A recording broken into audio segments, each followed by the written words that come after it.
Imagine spending years in prison for a crime you did not commit, wrongfully accused. The message today at the Capitol. A new movie is out portraying Springfield's most famous resident as a superhero. What do you think about it? 40 years ago today, Title IX brought equal opportunity to female athletes. And we have some clouds, even a few showers in parts of the area as we take a look at Doppler radar. Again, just a couple of light showers, most of them fizzling out before they get here. But there is still a chance for some more showers and even a possible thunderstorm as we head throughout the overnight hours into tomorrow morning and throughout the day tomorrow as well. All more details coming up. Live from Newschannel 20, Central Illinois' largest and most experienced news team. This is Newschannel at 9 on Fox, Illinois. Good evening and thanks for joining us. I'm Chantel Middleton. Can you imagine being told by doctors that your baby is dead, killed as a result of being shaken by a child care provider? That alone would be a nightmare for any parent. But now, imagine this. The caregiver is actually innocent but gets sent to jail anyway. News Channel 9's Mike Brooks has tonight's first story. This crowd is gathered in front of the Illinois State Capitol for one reason. We're calling on Governor Quinn to grant clemency for Pam Jacobazzi. She's been in prison now for over 12 years, and we believe that she's actually innocent. Pam Jacobazzi was a licensed daycare provider convicted of first-degree murder in 1999 based on the theory of shaken baby syndrome. And since that time, there's been a change in the science that now says you can't rely on the fact that there's subdural bleeding or retinal hemorrhaging, that you have to look at other naturally occurring diseases like sickle cell anemia, which this child had sickle cell trait and anemia before. Laura Nimke is speaking here about her own similar experience with her young daughter. When she was 5 weeks old, she had a seizure-like episode, and the doctors found a very small amount of lead in her brain and automatically jumped to the conclusion that I must have shaken her, even though there was no other corroborating evidence out there. Unfortunately, I lost my daughter for 14 months. The Jacobazzi case is currently a focus for the Illinois Innocence Project at UIS, and the case they're presenting has won over the support of many of the residents that have come to this rally. I think it's time for Governor Quinn to look at this case and see the evidence and see that she is not guilty and release her. But one of the biggest things bringing everyone here is the idea of what possible convictions of innocent people could mean. It can happen to anybody. In Springfield, Mike Brooks for News Channel at 9 on Fox, Illinois. If Governor Quinn doesn't act on this case, there is still hope for the efforts of the Innocence Project. An evidentiary hearing in DuPage County is scheduled for November 7th. It's part of a post-conviction appeal attempt to have the conviction overturned. In the last few weeks, we've seen a number of private efforts to unite the community we live in. Today, the Unity Rally and Walk at Comer Cox Park was a new event with the same theme. One of the reasons this event is different, those people you see there, the driving force behind it, they're a group of 5 young adults. They came together to bridge the gap between older generations and middle generations as a way to educate and empower youth. You didn't learn your ABCs overnight. You didn't learn your 1, 2, 3 to 10 overnight or anything like that. So what we got to do, we got to take the time out to get back in our community and back into it with our generation and our race and everything. We have to reteach, re-educate. Johnson is one of the 5 team members organizing the event. Next on tap for them, he says, a panel discussion in the next few weeks on how to tackle problems facing youth. Also attending the event, Alderman Gail Simpson, former Alderman Frank McNeil, and several other political leaders. Springfield is known for everything Abraham Lincoln, but movie theaters are now showing the 16th president in a much different light. News Channel 9's Kimberly Howard is here to tell us all about this bizarre twist on an American icon. Well, Chantel, it's called Abraham Lincoln Vampire Hunter. And although it didn't break any box office records on its opening night, it is drawing crowds of people here in our area. People we spoke with say they were curious to see the film because they wanted to see Abe kick some butt. Now we're told there are things in the movie that are historically accurate, and Springfield is depicted in several scenes, something tourism officials say will be great for the city. Every time we get visibility, it's priceless because we're selling Springfield, we're selling Abraham Lincoln, and the Lincoln legacy is what Springfield's all about. But other people we spoke with think Honest Abe must be flipping in his grave over this movie. I guess time will tell if the flick actually does attract any tourism. And you know all about it. Did you get to actually see the movie yourself? I didn't get to see it, but from what I hear, it wasn't scary, just interesting. All right, thank you, Kim. Well, it's been 40 years since Title IX was signed into law. Fox News correspondent Anna Koyman takes a look at how the legislation has impacted athletics for women and also for men. On June 23, 1972, President Nixon signed the Patsy T. Mink Equal Opportunity in Education Act, better known as Title IX, into law. It states no person in the United States shall, on the basis of sex, be excluded from participation in, be denied the benefits of, or be subjected to discrimination under any education program or activity. Although Title IX is best known for its impact on high school and college sports, the original statute didn't specifically mention athletics. Title IX bans sex discrimination against girls and boys, by the way, in all programs at school and around the country. From addressing inequity in math and science education, to ensuring dormitories are safe, to preventing sexual assault on our college campuses, to fairly funding athletic programs, Title IX ensures equality for young people in every aspect of their education. Former tennis star Billie Jean King has fought for women's equality for decades. I'll never forget when Title IX was passed, because it was so important to all of us, and not just sports, but for all of education. And earlier this week at the White House, one former college athlete talked about what the law has done for her. I grew up as one of those kids that was completely ignorant of the fact that there had to be a law mandating the opportunities presented to me. I thought I was there because I was good enough. A later interpretation of the law declared any institution receiving federal funding must provide equal services for both men's and women's athletics. This resulted in a large increase in the number of women participating at both high school and college levels. But because of that, is also said to be responsible for the dismantling of many men's programs. Sports like football are so expensive that other things like track and wrestling are getting dropped. Over the years, several states have taken it a step further, enacting similar laws to prohibit discrimination based on gender, regardless of whether the institution receives money from the government. In New York, Anna Koyman, Fox News. Still ahead on News Channel at 9 on Fox, Illinois. In case you missed it, late last night, former Penn State coach Jerry Sandusky convicted on 45 of 48 child molestation charges, plus a dozen mothers of professional basketball players get together in Springfield for a very special occasion. So what's the big deal? Jeremy Rao has the details later in sports. One of the worst chapters in Penn State history nearing an end tonight. Late last night, former football coach Jerry Sandusky was found guilty of sexually assaulting children. This after jurors deliberated for more than 20 hours. Fox News correspondent Marianne Rafferty reports. A late-night verdict in the trial of Jerry Sandusky, the former assistant football coach found guilty of molesting 10 boys over a 15-year period. The 68-year-old escorted from court in cuffs, all but certain to spend the rest of his life behind bars. Yes, yes. A sometimes rowdy press conference following the conviction, the Pennsylvania Attorney General met with cheers as she praised police and prosecutors. A serial child predator who committed horrific acts upon his victims, causing lifelong and life-changing consequences for all of them, has been held accountable for his crimes. Meantime, Sandusky's lawyer was heckled while defending his client. You know, folks, there are lots of people sitting in jails all across this country who are innocent. There have been people, lots of people.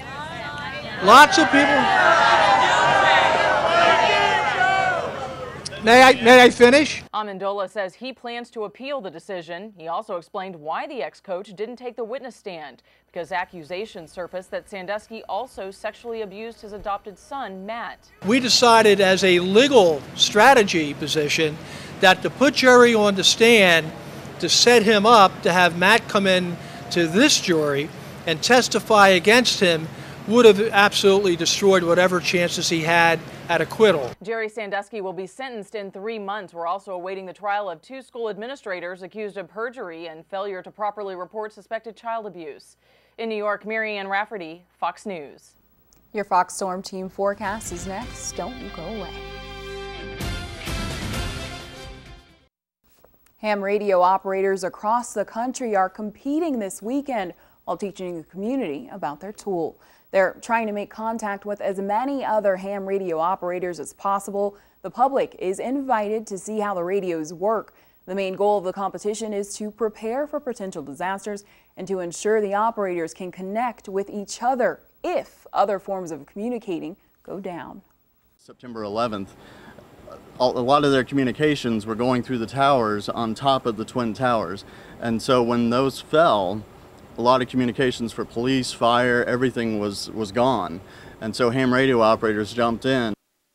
Additional demonstrations will be held tomorrow in both Springfield and Champaign. They will include tracking and trying to communicate with the International Space Station and showing off the advances in ham radio technology. For more information, you can call MOVE, the Mobile Ohm Volunteer Examiners. The number is 384-7036. Clear skies support radios the best, and the sun poked through just enough to keep the ham radios working with no major problem. News Channel 9 meteorologist Kelly Curran is live with a weather update. Yes, thank you, Chantal. You know, those ham weather radio operators are really so important to us when we do have severe weather. Outside right now, though, we just have a few clouds in the area, a couple of showers as well. We do have a chance for some showers and storms as we head throughout the night tonight and into parts of tomorrow as well. We're also going to have a look at our drought conditions across central and east central Illinois and a warming trend that we have in our forecast. Now, as we take a look at the satellite radar picture over the last several hours, again, we've been watching the clouds move in. We have a few scattered showers out there, especially into Champaign and Vermilion counties. We still have a chance for more precipitation as we head throughout the night, but unfortunately, it's not going to be enough to get us out of our drought. Here's a look at some of the rainfall deficits that we're currently dealing with. In Springfield, we're over 3 inches of rain short from the average starting on January 1st. In Champaign, over 6 inches below average. Decatur, nearly 9 inches below average for rainfall so far this year, and nearly 8 inches below average in Lincoln as well. Here's a look at our drought monitor. Most of the viewing area shaded in the orange, that is moderate drought conditions. That includes most of Champaign County and all of Sangamon County. Now, where we see the area shaded in red, that is considered a severe drought. That includes much of Logan and DeWitt counties as well as Mason County. So again, desperately seeking some rainfall in our forecast. Current temperature 77 in Champaign, 75 degrees in Springfield, 77 in Decatur, 74 in Danville. Overnight lows are expected to drop down into the mid and upper 60s. And tomorrow, going to be a scorcher. We're expecting highs in the 90s. Now here's a look at the bigger picture. And again, we've been watching these scattered showers. Most of the rain coming down into parts of Iowa and far western Illinois. It's really struggling to get across that Illinois River. But again, we do have chances for a little bit more. As we set our Futurecast model in motion, we're watching a warm front that's pushing those showers through the area. Again, chances through tomorrow morning at 7 a.m. It looks like the best chance is going to be mainly in east central Illinois, so around Bloomington and Champaign, maybe Danville seeing some scattered shower activity. Maybe a few more as we head into the afternoon, but again, not nearly enough to get us out of that drought. High pressure moves in as we get toward Monday. We're going to see breezy conditions, mostly sunny skies, and cooler temperatures during the day on Monday, but that will be short-lived as temperatures are expected to skyrocket back up into the 90s on Wednesday. Overnight tonight, partly cloudy skies, chance for a few light showers, though I think most of us are actually going to stay dry tonight. 65 degrees for the overnight low in Champaign, 67 in Springfield. For tomorrow, partly sunny skies. There's a chance for showers and storms. Again, I expect most of us to stay dry with highs in the low 90s. Cooler conditions for Monday and Tuesday, but then as we head into the middle of the week, back up into the 90s. Stay with us. Sports and more news up next.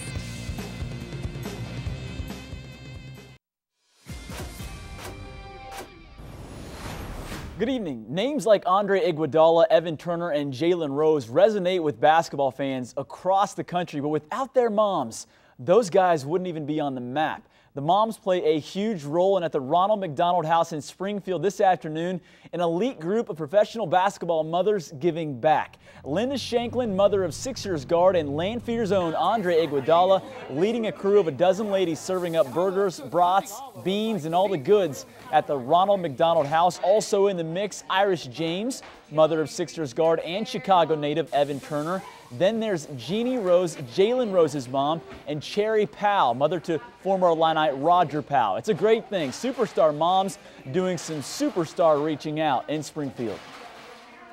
This is something that is about giving back to a community that when you reach out to them for help, they're there for you. And so it's really just giving back and just being there for those who right now just going through a tough time. We've been blessed with so many things, and not just ourselves, but other people have been blessed.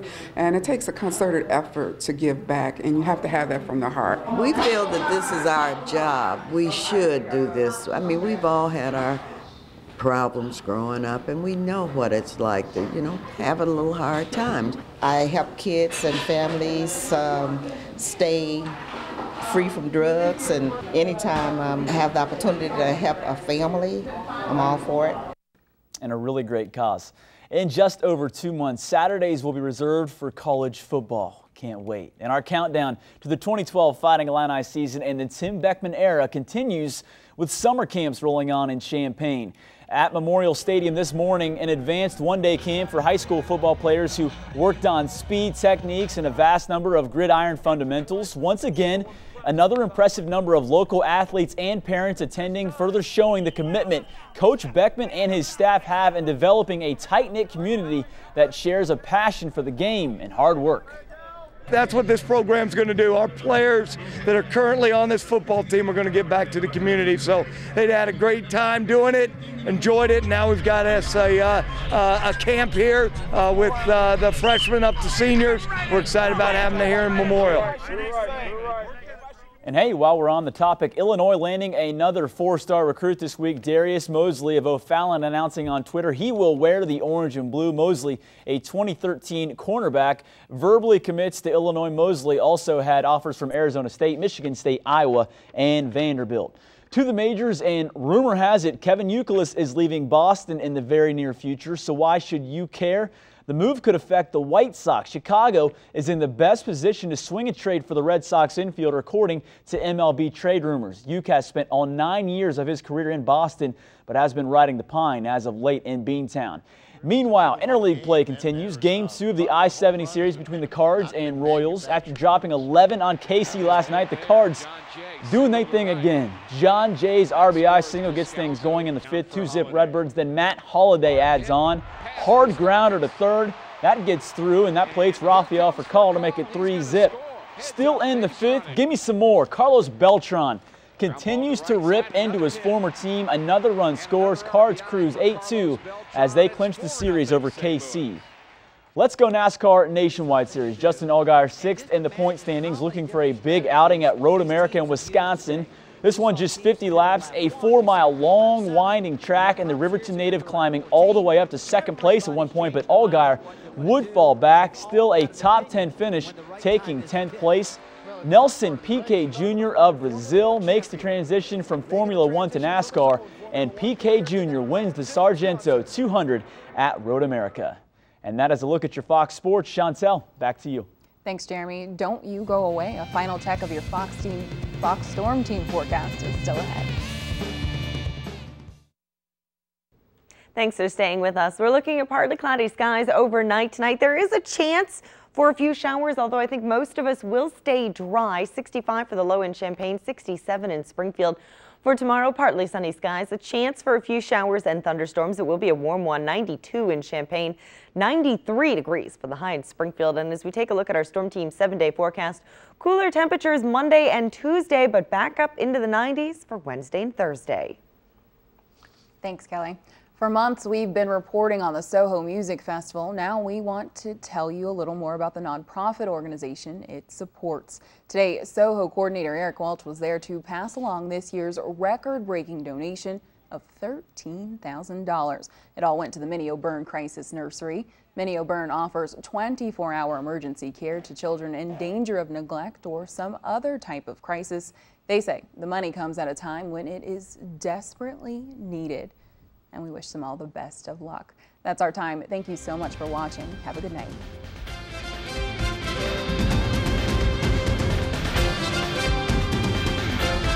From Central Illinois' largest news channel and most experienced news team. Thanks for watching your primetime news. News Channel at 9 on Fox, Illinois.